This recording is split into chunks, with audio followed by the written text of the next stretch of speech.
इतना आ जाएगा। नमस्कार बच्चों, आप सभी को मेरा प्यार भरा नमस्कार और जय हिंद। कैसे हैं आप सब?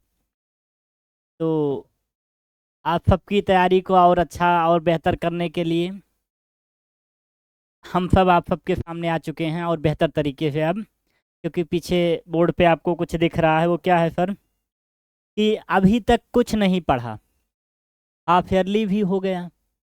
तो ये किसके लिए है भाई? एनडीए के लिए तो ये है नहीं मामला। ये मेरे बोर्ड्स के एग्ज़ाम के बच्चों के लिए है, जिनका बोर्ड्स एग्ज़ाम है इस बार। बोले तो 10th और 12th।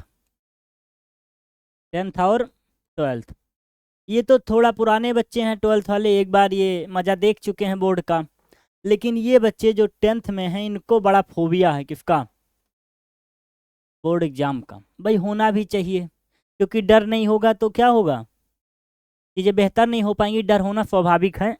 तो उसी डर को दूर करने के लिए हम सब आप सबके सामने आ चुके हैं। अभी तक कुछ नहीं पढ़ा, अब फर्ली भी हो गया। इतने के बाद भी अभी कुछ बिगड़ा नहीं आपका। और आपको लगता होगा अभी तो मेरे नंबर कम आए, मेरे से हुआ नहीं, अब हम क्या करें? आपके ही जैसे, ये आपकी प्रॉब्लम नहीं है, ये सबकी यही प्रॉब्लम है। यही सबकी प्रॉब्लम है। तो आप परेशान नहीं होना। आपको कैसे क्या करना है उसकी हम बात आप सब पे करने वाले हैं। तो आज तो हम केवल मैथ सब्जेक्ट की बात करेंगे कि मैथ्स में हम कैसे बचे हुए दिनों में अच्छा करें। क्योंकि ज़्यादातर बच्चों का डर दो ही सब्जेक्ट का होता है, एक होता है मैथ, एक होता है साइंस। तो इसी की आज चर्चा करने वाले हैं हम सब। तो आप सब लास्ट तक क्लास को देखिए और देखिए क्या बात निकल के आती है।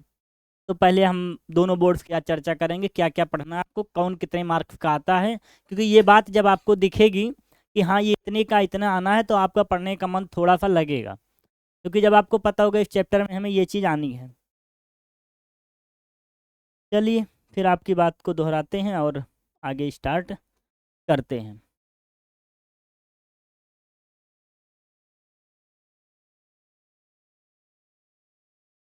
तो पहले हम बात करने वाले हैं सीबीएसई बोर्ड के बच्चों के लिए, कि सीबीएसई बोर्ड के जितने भी बच्चे हैं उनका मैथ्स में क्या क्या चीज़ें हैं। दिख नहीं रहा क्या सामने आप लोग को?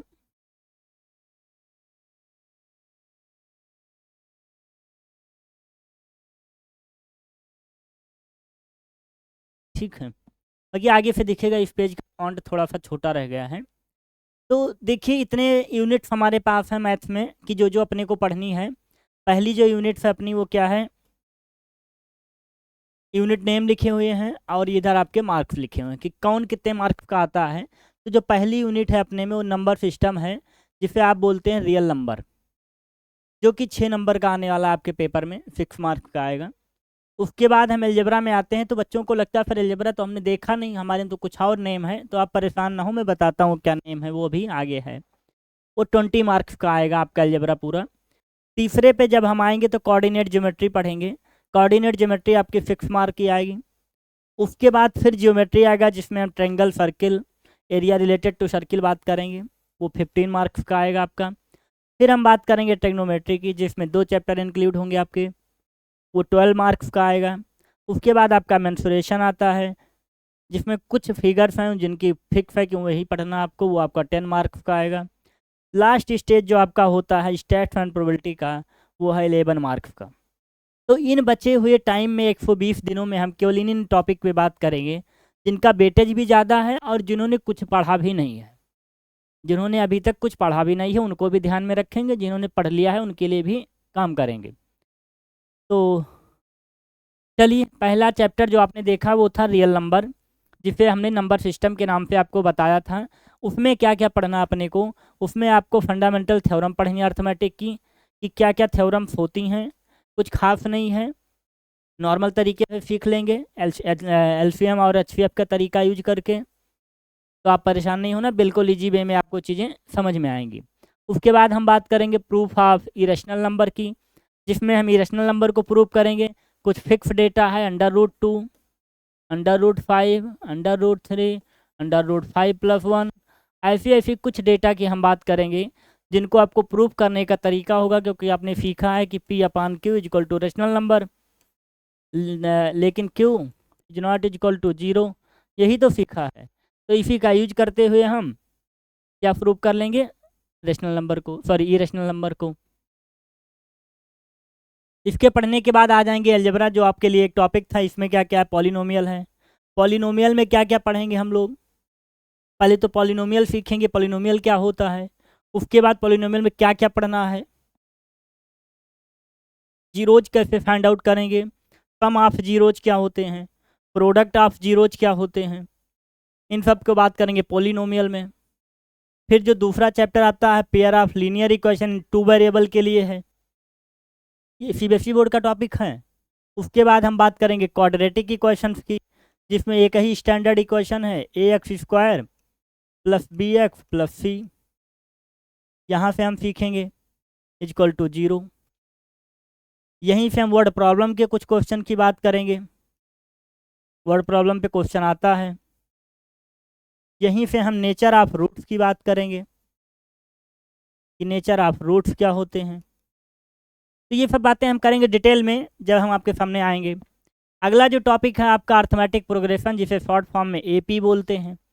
एपी में भी बहुत चीज़ें हम लोग पढ़ेंगे। इंट्रोडक्शन सीखेंगे, जनरल टर्म सीखेंगे। जनरल टर्म क्या होती है, जनरल टर्म के बाद हम सीखेंगे sum of n term, sum of n first term. AP की प्रॉपर्टीज सीखेंगे क्या होती हैं। नॉर्मल बेस पे क्वेश्चन आते हैं वर्ड प्रॉब्लम के साथ, तो इसकी बात करेंगे अलजेब्रा में। बड़ा पोर्शन है, नंबर खूब देके जाएगा आपको। अगला जो हमारा है कोऑर्डिनेट ज्योमेट्री, ज़्यादा बात नहीं करनी अपने को। इसमें हम क्वाड्रेंट्स को सीखेंगे। जब हम क्वाड्रेंट्स सीख लेंगे, क्वाड्रेंट्स के बाद हम डिस्टेंस फार्मूला की बात करेंगे। जब आपको 2 पॉइंट दिया हो उनके बीच में, जब आपको 2 पॉइंट दिए गए हों और उनके बीच में आपको डिस्टेंस निकालनी हो, डिस्टेंस फार्मूला की बात करेंगे। उसके बाद हम अपने आप को सेक्शन फार्मूला की तरफ लेके आएंगे। सेक्शन फार्मूला क्या होता है, सेक्शन फार्मूला के साथ ही कुछ ऐसी बातों को करेंगे जो आपके पैरेललोग्राम रोम्बस के पॉइंट दिए होंगे। एरिया ऑफ ट्रायंगल की बात कर लेंगे। ठीक है, तो ये हो गए कोऑर्डिनेट ज्योमेट्री में। अगले में जब हम आएंगे तो ज्योमेट्री में हम ट्रायंगल सीखेंगे। ट्रायंगल के साथ सर्किल की भी बात करेंगे। थोड़ा सा परेशान नहीं होना है, टाइम लगता है सीखने में, क्योंकि ज्योमेट्री बहुत टफ नहीं है लेकिन थोड़ा सा टफ है। क्योंकि ये उन बच्चों के लिए जो बहुत थोड़ा अपने आप को मानते हैं कि हम रिस्क लेने के काबिल हैं। टाइम लगता है क्योंकि पेंसिल का काम है, प्रोटेक्टर का काम है, कंपास का काम है, तो रुकेंगे थोड़ा। कुछ थ्योरम है इसमें, वो आपको लर्न करनी होगी। जैसे थेल्स का नाम सुना होगा आपने, इसी को बीपीटी भी बोलते हैं। तो इतनी इजी लैंग्वेज में आपको सिखा देंगे कि आपको लगेगा सर ये तो मजाक हो गया हमारे साथ। तो बिल्कुल आपको ज्योमेट्री जो लगती है टफ है बच्चों को, वो आपका फोबिया है ना, वो हम निकाल देंगे। बस क्या करना होगा सर हमको, इसके लिए आपको केवल इस चैनल से जुड़ना होगा। कंटिन्यूटी आपको बनाए रखनी होगी ताकि जो क्लासें आए आप तक पहुँचें। जो बच्चे बोर्ड्स में हैं उनके लिए ये मील का पत्थर साबित होगी क्लास। और हम तो बहुत कुछ वादा करते हैं आपसे कि हम एज पेपर छपा देते हैं। बिल्कुल वो बात आपने सच सुनी होगी कहीं ना कहीं, कि जो हम कहते हैं वो हम आपको करते हैं पेपर में। क्लियर, ठीक है। जब हम टेक्नोमेट्री में आएंगे तो इसमें 3 चैप्टर इंक्लूड होता है। इंट्रोडक्शन टू टेक्नोमेट्री, आइडेंटिटीज़ की चर्चा करते हैं। बेसिक 3 आइडेंटिटीज़ हैं, उन्हीं पे बेस क्वेश्चन आते हैं। एप्लीकेशन ऑफ टेक्नोमेट्री, जिसे एक नए वर्ड से लिख दिया हमने, लेकिन आप लोग तो हाइट एंड डिस्टेंस देखे होंगे। बिल्कुल सर देखा है। तो वही चैप्टर है, केवल हमने एप्लीकेशन ऑफ टेक्नोमेट्री लिख दिया है, तो परेशान नहीं होना है। ठीक है, हाइट एंड डिस्टेंस की बात करेंगे। बहुत इजी वे में आप सीख जाएंगे चीज़ों को, लगेगा सब तो क्या हो गया सर, पहले कहाँ थे आप, तो यहीं थे। ठीक है, परेशान नहीं होना। चलो अगला है मेंसुरेशन, जिसे क्षेत्रमिति बोलते हैं। Area related to circle, surface area and volume निकालना है। कुछ चीज़ों का फिक्स है, क्यूब का, क्यूबाइड्स का, स्फेयर का। इसमें 2 आएंगे, हेमी स्फेयर भी आएगा। लिखा है hemisphere, right angle circular cylinder है आपका, कौन है, बर्थडे वाली कैप। भैया बर्थडे किसी का है तो नहीं आज, तो बर्थडे वाली कैप है। एप्लीकेशन, अरे एक पॉइंट इसमें गलत लिख दिया गया, ये तो आपका परेशान नहीं, ये इधर का नहीं है भाई। ये यहाँ कैसे आ गए, जब इनको हम बता चुके हैं तो यहाँ क्यों आ गए ये। तो ये हो जाएगा, ठीक है। उसके बाद जब आप मेंसुरेशन की चर्चा कर रहे होंगे तो मेंसुरेशन आपको केवल केवल फार्मूलों को समझना है, उसके बाद क्वेश्चन को बड़े अच्छे तरीके से रीड आउट करना है। क्योंकि एक व्यक्ति ने कहा है कि अगर आपको 2 बार आपने क्वेश्चन पढ़ लिया तो 50% सॉल्यूशन आपको आ गया। अगर आपने क्वेश्चन को 2 बार पढ़ लिया तो आपको पेपर का सॉल्यूशन मिल जाएगा, 50% सॉल्यूशन आपके पास होगा। तो cube, cuboid, hemisphere, rectangle, circular cone की बात करेंगे। उसके बाद स्टैट्स एंड प्रोबेबिलिटी की बात करते हैं हम। ज़्यादा वेटेज नहीं रखता लेकिन समझना तो है ही है, और वेटेज कम भी नहीं है, नहीं आप सोचें कि ऐसे मामला हो जाएगा हमारा। तो मीन की बात करेंगे, मीडियन की बात करेंगे, मोड की बात करेंगे। लेकिन ग्रुप डेटा के लिए, ग्रुप डेटा दैट मीन्स होता है 0 से 10 दिया है वैल्यू, 10 से 20 दी हुई है, 20 से 30 दी गई है, तो ये हमारा ग्रुप डेटा होता है, इसकी बात करेंगे। प्रोबेबिलिटी में नॉर्मल चीज़ें हैं, एक ही फार्मूले पे पूरी प्रोबेबिलिटी ख़त्म कर देंगे, ये हमारा वादा है आपसे। Probability of is equal to F O upon T O पे। सर ये क्या है, बाद में बताएंगे एफ ओ अपान टी ओ क्या है। पूरी प्रोबेबिलिटी वादा है, इसी फार्मूले पे पूरी प्रोबेबिलिटी ख़त्म 10th की, 10th क्या और बड़े लेवल की ख़त्म कर देंगे। क्लियर, ठीक है सर। उसके बाद कुछ बच्चे गुस्सा रहे थे थोड़ी देर, सर ICSE वाले कहाँ गए, उनकी तो आप बात ही नहीं कर रहे हैं। तो रुको भाई, थमो, वो आपके लिए भी हैं। देखो आपके लिए भाई, उनका तो कम मामला है, लेकिन ICSE वाले बच्चों के लिए नंबर तो खूब हैं लेकिन थोड़े थोड़े हैं, बटोरने हैं, ऐसे इकट्ठे नहीं मिलेंगे आपको। तो खूब पढ़ना है और टाइम कम है, तो आप परेशान ना हो, आपका भी कल्याण करेंगे, क्योंकि हम हैं तो चीज़ें आपके लिए होंगी। ICSE class 10th math syllabus की बात करेंगे। ये इधर चैप्टर नेम लिखे हैं, इधर उनके वेटेज लिखे हैं। एग्जैक्ट डेटा हम नहीं बोल सकते कि इतना ही आएगा, इसलिए हम वेरिएंस में डेटा लेके आए हैं, क्योंकि ऑप्शन के वेरिएंस बदलते रहते हैं ICSE में। तो नंबर के कम ध्यान देके हम पूरे चैप्टर पे ज़्यादा ध्यान देंगे। एक एवरेज डेटा आप यहाँ पे ले सकते हैं, एक्चुअल डेटा नहीं है ये। तो पहले चैप्टर में हम 3 चीज़ों को देख रहे हैं, आप भी समझ पा रहे होंगे कि इसमें 3 चीज़ें लिखी हुई हैं, जिसे हम आपके बुक में कमर्शियल मैथ के नाम से जानते हैं, CM। कमर्शियल मैथ में हम GST को पढ़ते हैं, गुड्स एंड सर्विस टैक्स को पहले चैप्टर में, 3 to 5 मार्क्स का आता है। बैंकिंग पढ़ेंगे, सेम वेरिएंस रखता है। लेकिन फियर्स एंड डिविडेंड्स ये स्टैटिक्स का टॉपिक है, तो इसका वैल्यू वहाँ पूछ लिया जाता है, इधर बहुत कम है, 1 मार्क का कभी कभी आ जाता है, तो परेशान नहीं होना। जैसे ही कॉमर्शियल मैथ पढ़ लेंगे आप, सेकंड पोर्शन पे जब आएंगे तो इसको अलजेब्रा बोलेंगे हम लोग। अलजेब्रा ये क्या होता है? अलजेब्रा में हम क्या क्या बात करेंगे, मैट्रिक्स की बात करेंगे, लीनियर इन इक्वेशंस की बात करेंगे, क्वाड्रेटिक इक्वेशंस की बात करेंगे, क्वाड्रेटिक इक्वेशन के वर्ड प्रॉब्लम की बात करेंगे, क्योंकि आप में अलग से मेंशन किया गया है। उसके बाद रेशियो एंड प्रपोर्शन की बात करेंगे, जो कि बहुत इंपॉर्टेंट टॉपिक हैं ये सब हमारे। क्वाड्रेटिक भी 5 to 9 मार्क्स का, रेशियो एंड प्रपोर्शन आपका 6 to 9 मार्क्स का, जिसमें एक बहुत बड़ी बात लिखी होती, CD रूल बोलते हैं, कंपाउंडो डिविडेंडो रूल की बात करेंगे, ठीक है। फैक्टराइजेशन, आप पॉलिनोमियल का फैक्टराइजेशन करेंगे, वही 9th वाली प्रॉपर्टी जिसमें हम डिवाइड करते थे। रिमाइंडर थ्योरम का यूज करेंगे, कभी कभी करना पड़ेगा भाई। फिर नीचे हमने एक फॉर्म लिखा है आपके लिए, AP एंड GP, जिसे आप बोलेंगे arithmetic progression and geometric progression. Number आप वेटेज अच्छा रखता है, क्वेश्चन भी बहुत लेंदी नहीं आते, नॉर्मल बेस पे आते हैं। अगर आपको 4-5 चीज़ें आती हैं तो मैं मानता हूँ कि आप कर पाओगे, ठीक है। उसके बाद है आपका रिफ्लेक्शन पॉइंट, रिफ्लेक्शन में 3 to 5 मार्क्स का आता है। उसके बाद section formula and mid point formula है, इंटरनली डिवाइड करता है, उसके लिए आपको पढ़ना है। 10 to 12 मार्क्स का है, बहुत ज़रूरी है, इंटरनली डिवाइड करेगा, M पे डिनोट करेंगे। M1 M2 की बात होगी यहाँ पे आपसे, 2 रेशियो दिए होंगे, जैसे एक बगल आप हो, एक बगल आपका दोस्त, बीच में वो खड़ी है, किसकी तरफ जाएगी वो बात आपको देखना है। सिमिलरिटी की बात करेंगे, सिमिलरिटी क्या होती हैं, अच्छा वेटेज है इसका भी, 4 to 6 मार्क का। ट्रायंगल वाला रूल है जो CBSE में पढ़ते थे लोग। सर्किल एंड टेंजेंट की बात करेंगे, बहुत ज़्यादा नहीं है, काम की चीज़ें हैं, लेकिन नंबर दे के जाएंगी। आप में ज़्यादा नंबर मिलेगा आपको ज्योमेट्री पोर्शन से, कंस्ट्रक्शन एंड लोकफ से। 3 ही थ्योरम में पूरी लोकफ ख़त्म कर देंगे, वादा है, क्यों सर 3 ही है ही है।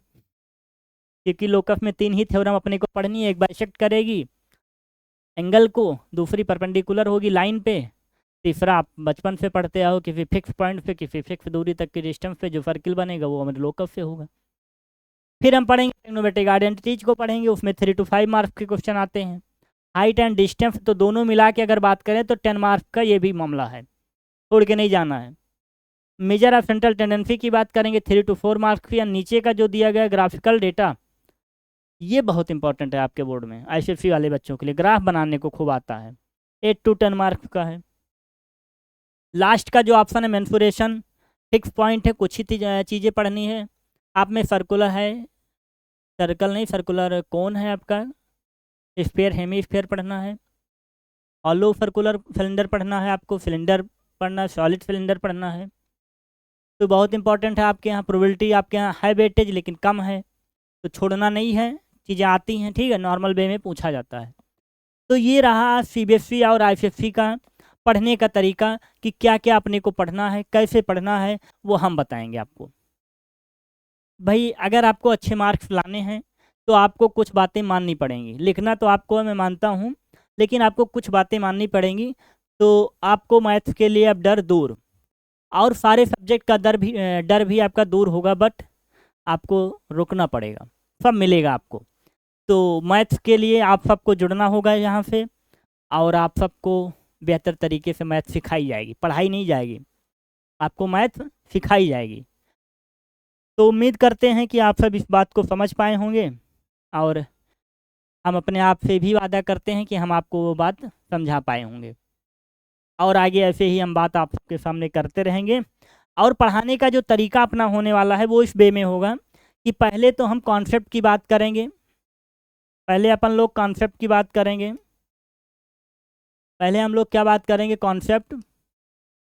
जब अपने को कॉन्सेप्ट आ जाएगा तो बहुत बड़े क्वेश्चन को नहीं सॉल्व करेंगे, बहुत बड़े दादा नहीं बन जाएंगे तुरंत, नॉर्मल क्वेश्चन सॉल्व करेंगे। क्या नॉर्मल थोड़ा सा कम अच्छा वर्ड है, यहाँ बगल में आप बेसिक लिखना, बेसिक क्वेश्चन को सॉल्व करेंगे। बेसिक क्वेश्चन को सॉल्व करने के बाद हम लोग कुछ कुछ लेवल अपना बढ़ाएंगे, और डायरेक्ट नहीं बढ़ाएंगे, कुछ कुछ बढ़ाने के बाद सीधा PYQ के MCQ पे आ जाएंगे। जब हमें PYQ का MCQ होने लगेगा फिर हम डायरेक्ट PYQ पे कूद पड़ेंगे। और सबसे अच्छा तरीका है PYQ, आप खूब लगाइए, क्योंकि आपका माइंड सेट बोर्ड पे सेट होना चाहिए, छोटे मोटे क्वेश्चन पे नहीं। तो शुरुआत से ही हम लोग PYQ की तरफ रहेंगे, और कॉन्सेप्ट पढ़ने के बाद तो आपसे प्रॉमिस है कि पूरा कॉन्सेप्ट 10th का एंड 12th का आपको दिया जाएगा। क्लियर? तो ठीक है बच्चों, आप सबको मेरा प्यार भरा नमस्कार, और मिलते हैं आप सबको अपनी नेक्स्ट क्लास में बहुत ही जल्द। जय हिंद बच्चों।